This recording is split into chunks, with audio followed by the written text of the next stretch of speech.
Ils ne sont pas des sous. Il n'y a pas de l'argent, il n'y a rien. Qu'est-ce que tu vas faire si tu n'as pas l'argent? Tu ne peux pas marier sans l'argent. Qu'est-ce que tu vas manger avec ta famille? Hein? Qu'est-ce que tu vas faire? Alors c'est pour ça que c'est difficile. Les gens ils rêvent de partir en Europe. Parce que si tu es en Europe, tu n'as pas de famille là-bas. Alors il y a des boulots que tu peux faire là-bas. Alors si quelqu'un te dit nettoie-moi ici, tu peux le faire. Mais en ici, ton propre pays, si quelqu'un te dit nettoie-moi ici, tu vas être gêné quoi. Tu vas dire non, je ne peux pas faire ça.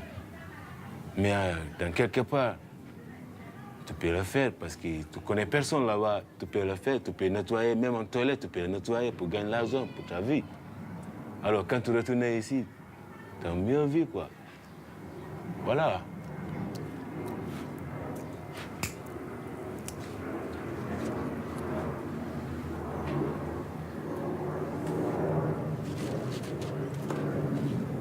On a des mentalités pour quitter ici, on part d'Europe. Alors, c'est pour ça que je restais 16 mois en Framboise, parce que je ne voulais pas retourner en Gambie.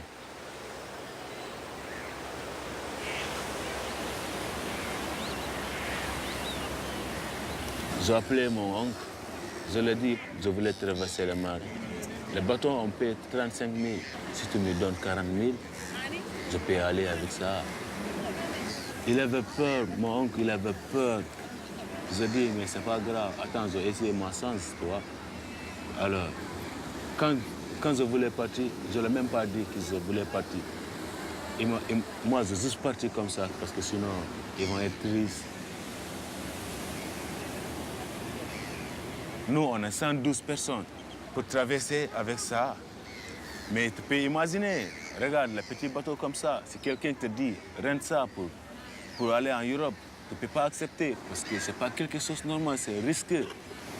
C'est ça, on a fait 9 jours. Chaque jour, un stress, chaque jour, nouveau stress. Tout le monde, ils ont peur. Ils disent, voilà, nous, on va mourir, parce que 7 jours, on ne voit rien, seulement le l'eau. On voit seulement le grand poisson qui peut faire tomber le bateau. Quand tu vas très, très loin, tu penses que le mât, ça part, ça brûle, ça fait quelque chose de très fort. Il y a beaucoup de gens qui viennent fort dans le bateau. Il y a beaucoup de gens qui meurent.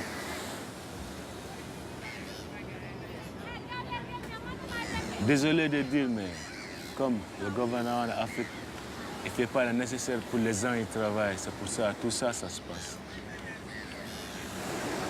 Le seul boulot qu'il peut faire, c'est le militaire. Il ne paye pas beaucoup. C'est dur, quoi. C'est vraiment dur. Les Européens qui n'arrivent pas à comprendre aussi, il faut y comprendre. Nous, on ne vient pas là-bas pour faire la criminalité, quoi. Chacun aime son pays, comme en anglais. There's no place like home. Mais si tu vas, on laisse notre destination, on va dans notre destination. C'est pas facile pour nous. C'est pas facile pour nous. Tu comprends? Alors, qu'est-ce qu'on doit faire?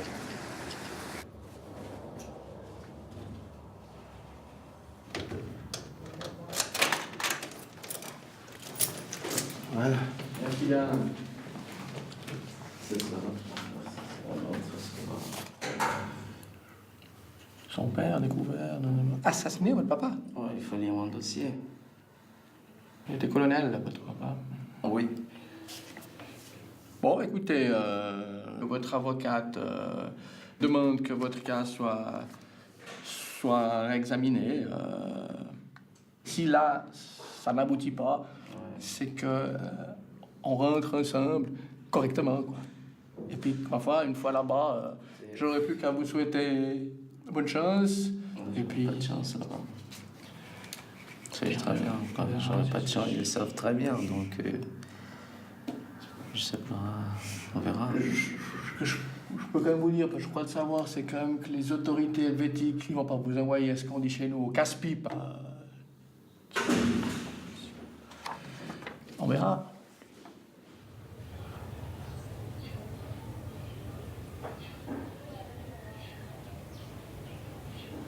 J'ai quitté le Cameroun parce que mes parents ont été tués et je me suis réfugié en Suisse pour sauver ma peau.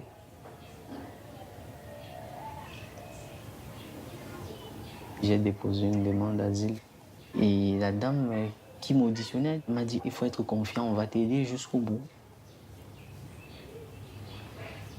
J'ai tout fait pour m'intégrer. J'ai fait des formations.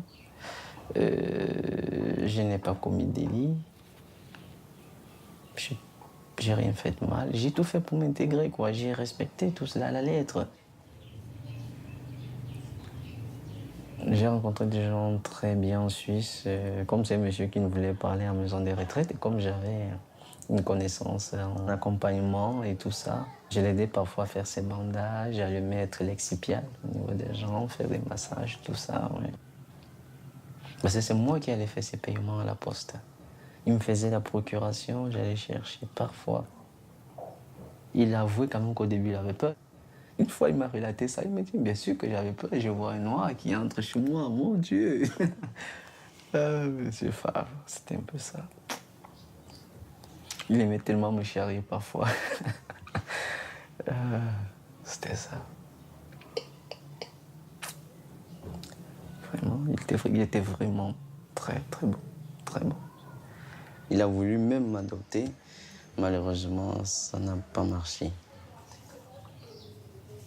Il m'a soutenu jusqu'à sa mort. Voilà un père, un soutien qui est parti, quoi, il s'en est allé. Il me disait toujours, tout ira mieux pour toi, tu verras. Un jour, tout ira mieux, comporte-toi bien et tout ira mieux. Il ne cessait de me dire cela. Aujourd'hui, il n'est plus.